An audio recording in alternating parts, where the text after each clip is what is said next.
ibadi, hambaku kata Allah, khalaqtuka lil ibadah fala tal'ab. Saya ciptakan kamu untuk ibadah, jangan banyak mainnya. Wa qasamtu laka rizqaka fala tat'ab. Dan saya sudah siapkan rizki untukmu supaya kamu nggak capek. Jadi sebetulnya rizki kita sudah ada, nanti pembahasan rizki saya terangkan bagaimana urutannya. Sudah ada. Ini jangan karena kesibukan kita ingin mendapatkan rizki, tiba-tiba melupakan nilai ibadah. Perhatikan kalimat-kalimat hadisnya. Kalau engkau masih mencari dunia meninggalkan ibadahmu, saya akan buat capek la usallitanna lakad dunya. Saya akan buat capek kamu dengan urusan dunia dan saya tidak akan berikan rizki kepadamu kecuali sesuai dengan hak yang harus engkau peroleh saja.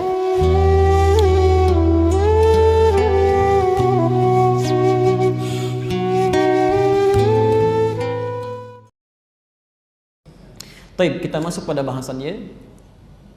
Bismillahirrahmanirrahim. Di pertemuan lalu kita sudah tuntas bahaskan mengenai makna ayat Maliki Yaumiddin dan kita kaitkan dengan kalimat Iyyaka na'budu wa iyyaka nasta'in. Kesimpulan pertama, ayat Maliki Yaumiddin memberikan pesan kepada kita bahwa semua nikmat yang Allah titipkan kepada kita hakikatnya bukan milik kita tapi milik Allah. Saya ulang ya, hakikatnya bukan milik kita tapi milik Allah. Malik, Allah yang punya, bukan kita yang memiliki. Yang kedua, seluruh nikmat yang Allah titipkan kepada kita satu saat akan dimintai pertanggungjawabannya, akan ditanya. Yaumiddin, Malik Yaumiddin, saya yang punya dan satu hari nanti saya akan tanya. Anda nanti lihat bahasan kita di rekaman yang sebelumnya supaya bisa menyambungkan korelasi dengan bahasan hari ini. Pelan-pelan. Jadi baik itu nikmat yang berada pada jasad kita. Hati-hati, pandangan itu nikmat. Mata itu nikmat, telinga itu nikmat. Dan ini punya Allah, bukan punya kita, karena bahasanya titipan. Jadi mumpung Bapak Ibu, saya, kita dititipkan nikmat ini, gunakan pada yang baik. Kalau enggak ya salah, keliru. Akan ditanya oleh Allah. Jadikan seluruh apa yang kita kerjakan itu sebagai ibadah karena Allah. Karena itu kita ikrarkan, Iyyaka, ya Allah, kami hanya tujukan untukmu saja.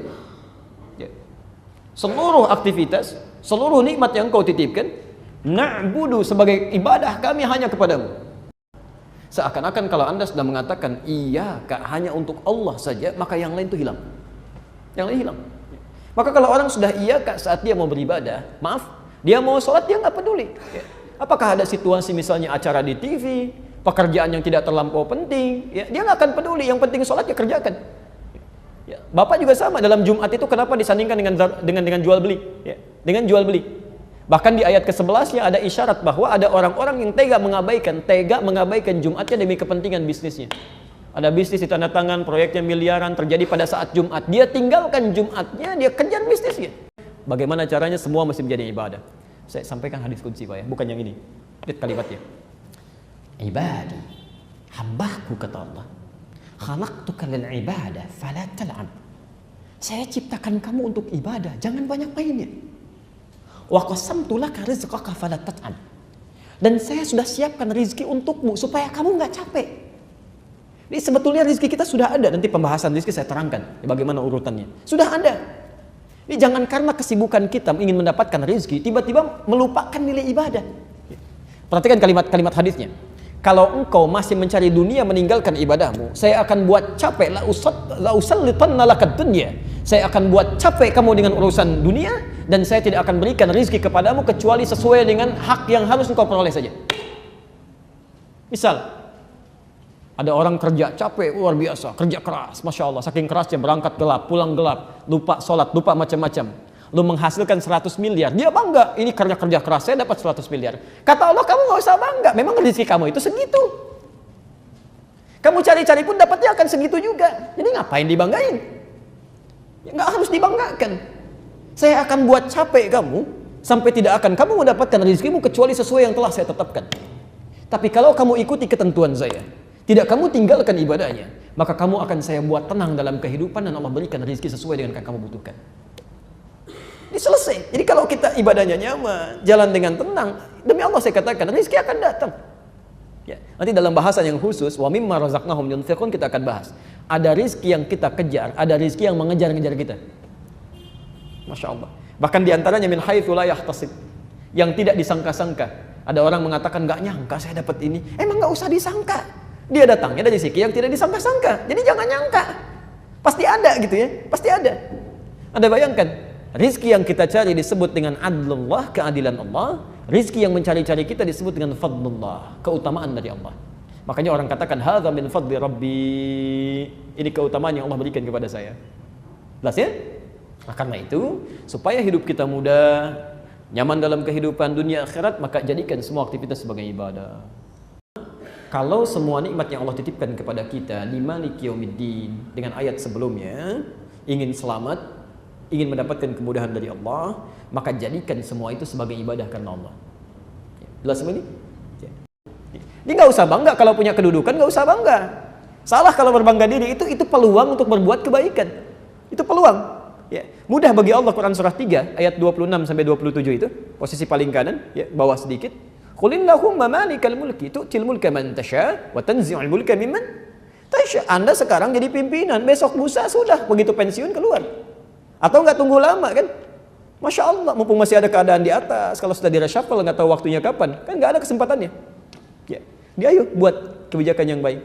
Kalau cuma kedudukan bangga, oh ketinggalan. Dulu Firaun, kedudukannya tinggi sekali, jadi raja sampai ngaku Tuhan, bangga, sombong, hancur juga oleh Allah. Jadi kalau ada orang seperti sekarang punya kedudukan nggak seperti Firaun bangga, itu orang ketinggalan zaman.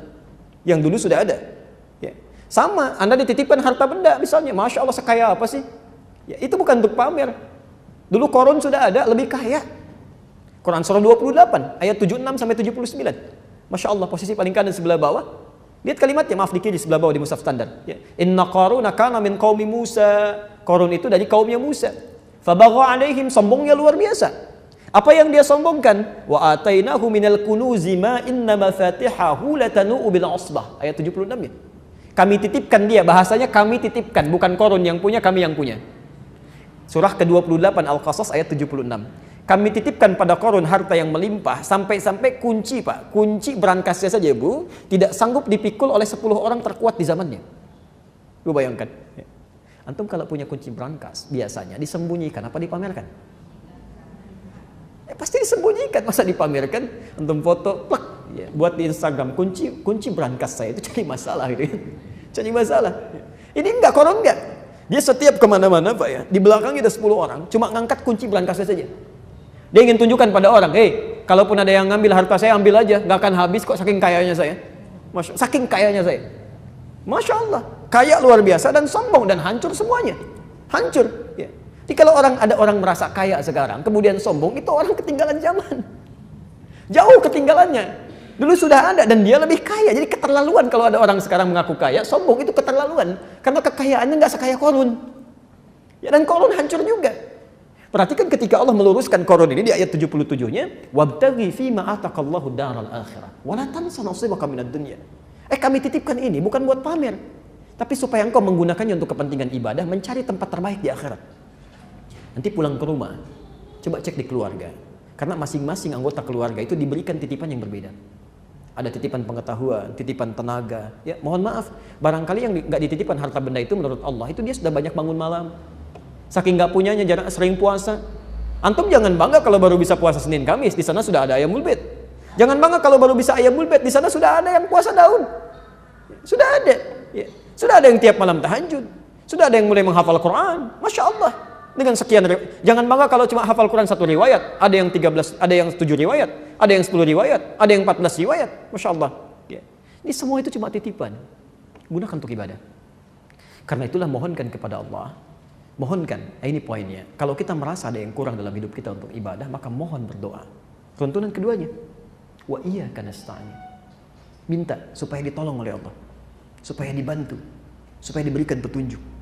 Makanya ketika antum mengucapkan iyyaka na'budu, mustahil kalau kita bisa ibadah sendirian tanpa bantuan Allah. Karena itulah kemudian kita ikrarkan, ya Allah, kalau ada kelemahan-kelemahan, kekurangan dalam kami, sekarang kami mohon pertolongannya ya Allah. Bantu kami, berikan kemudahan. Maka kita ucapkan wa iyyaka nasta'in.